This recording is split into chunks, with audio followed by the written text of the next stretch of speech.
Hi, everybody, and welcome to Chapter 11 as we continue our focus on corrections.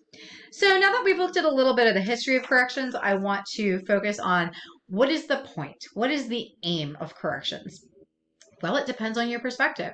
There can be multiple aims. Some of these justice aims can work in tandem, or some work independently, but I want you to know all of them, and there are four that we are specifically going to cover. The first one is rehabilitation. Rehabilitation is literally that you've done something wrong. We want to identify why you did that something wrong, and we want to fix the problem. We want to correct it, right? So we're going to give you services and treatment to rehabilitate your behavior while you're incarcerated so that when you are released into free society, you will not reoffend, right? You will become a contributing member of society. Rehabilitation can take many different forms. I would say largely incarceration is not one of them.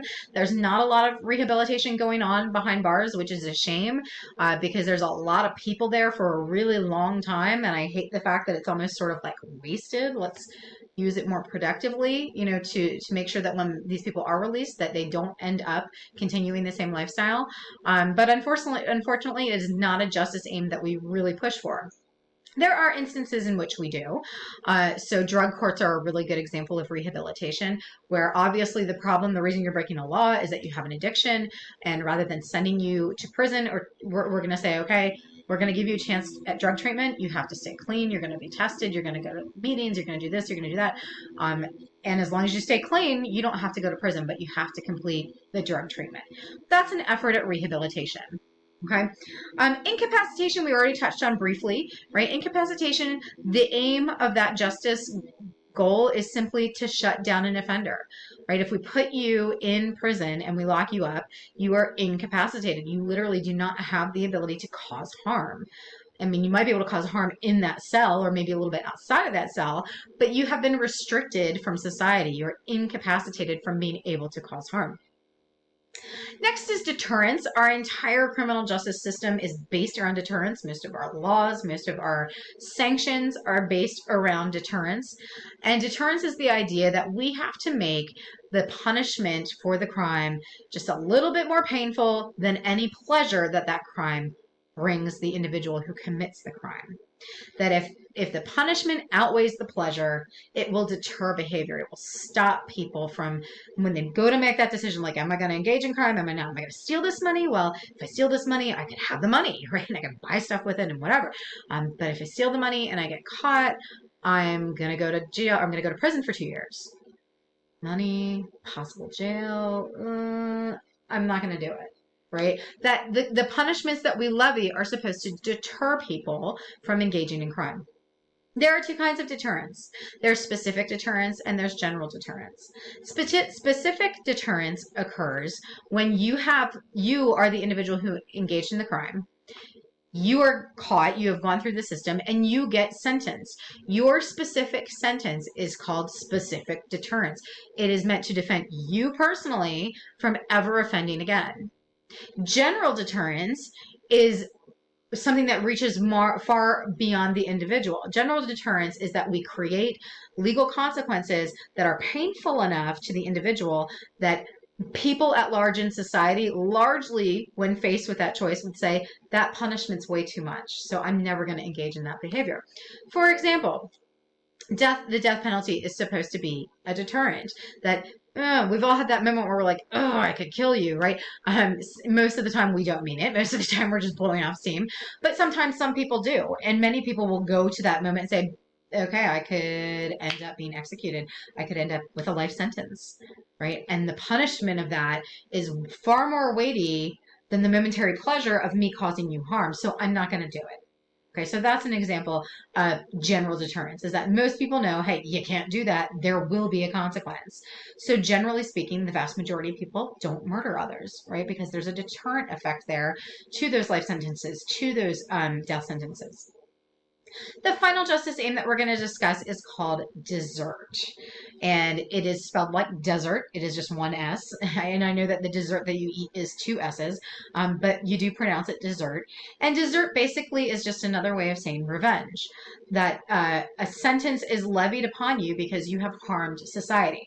Not only have you directly harmed the victim of your crime, but you've broken society's laws. We as society do not like that, which means you've harmed us all in some capacity. And now it's our job to get revenge on you. So desert looks at very harsh sentences, right? These are going to be the sentences that are 25-year mandatory minimums, right? And here is an instance when I give you that example of mandatory minimum sentencing where the justice aims can be more than one at a time. So there's desert going on in there. There's deterrence with 25-year mandatory minimums going on there. And there's incapacitation, right? So some of them can work in tandem, and then others work autonomously, right? Depending on the sentence of the individual crime, will dictate which of these aims is being met. But these are correctional ideologies that drive the idea behind how are we choosing your sentence? How are we choosing to put these sentences on the books when we determine that X, Y, and Z is illegal and here's how we punish it? How do we determine that? Well, the question becomes, are we going for desert? Are we going for deterrence? Are we going for incapacitation? Or are we going for rehabilitation?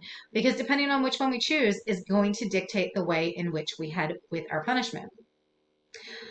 Okay, another alternative out there is something called restorative justice.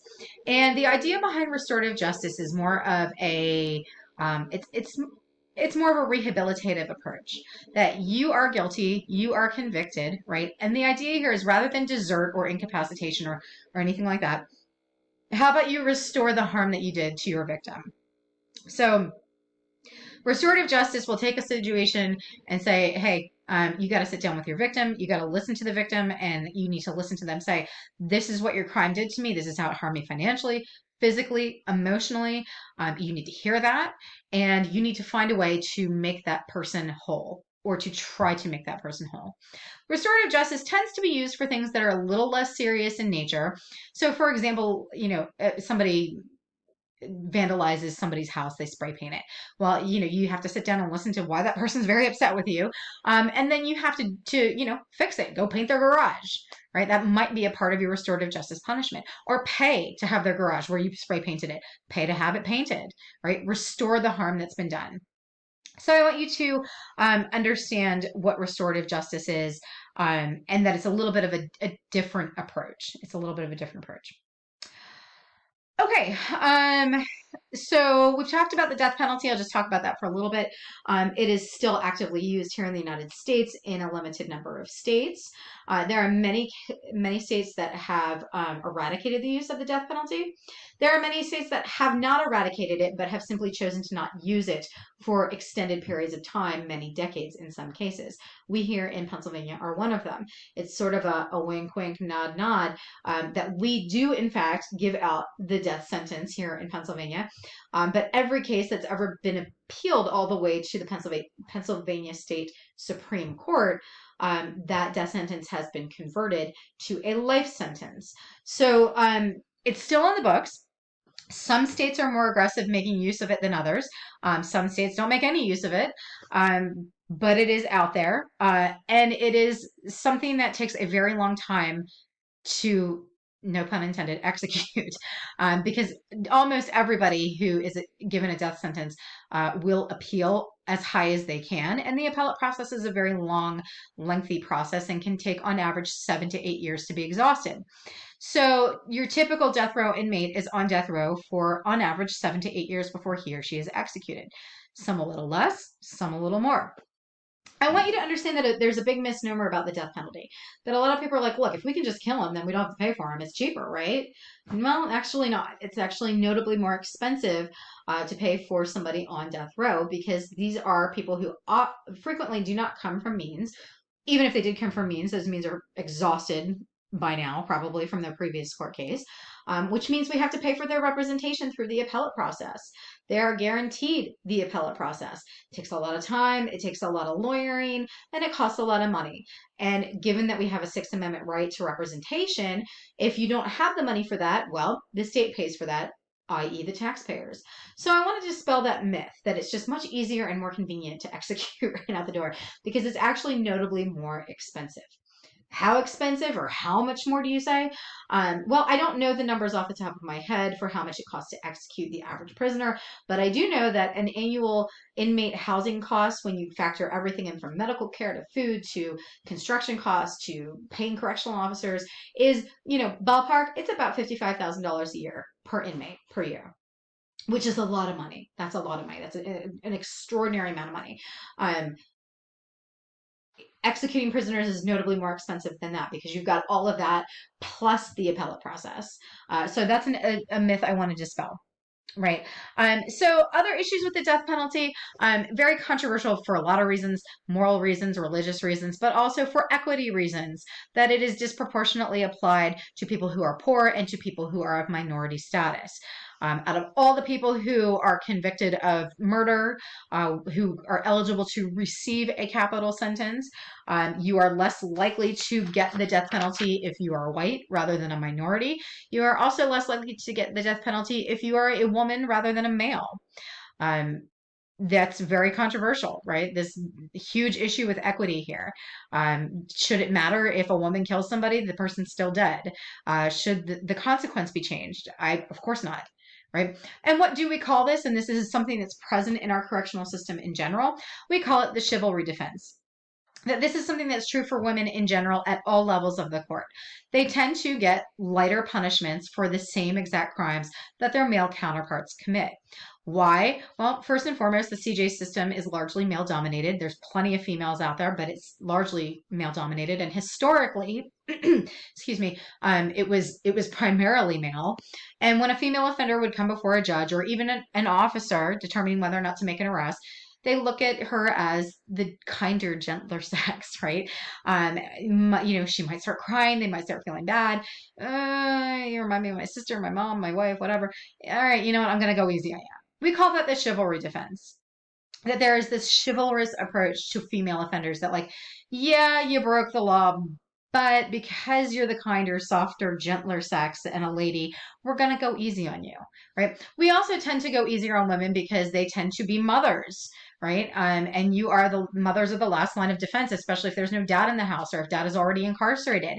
Because if we incarcerate her, well, what do we do with the kids? Then if they don't have relatives to go to, then we have to put them in the system, and nobody's happy when that happens, right? So I want you to be aware of what the chivalry defense is, be aware of the controversies surrounding the death penalty and so forth, and be very familiar with our justice aims.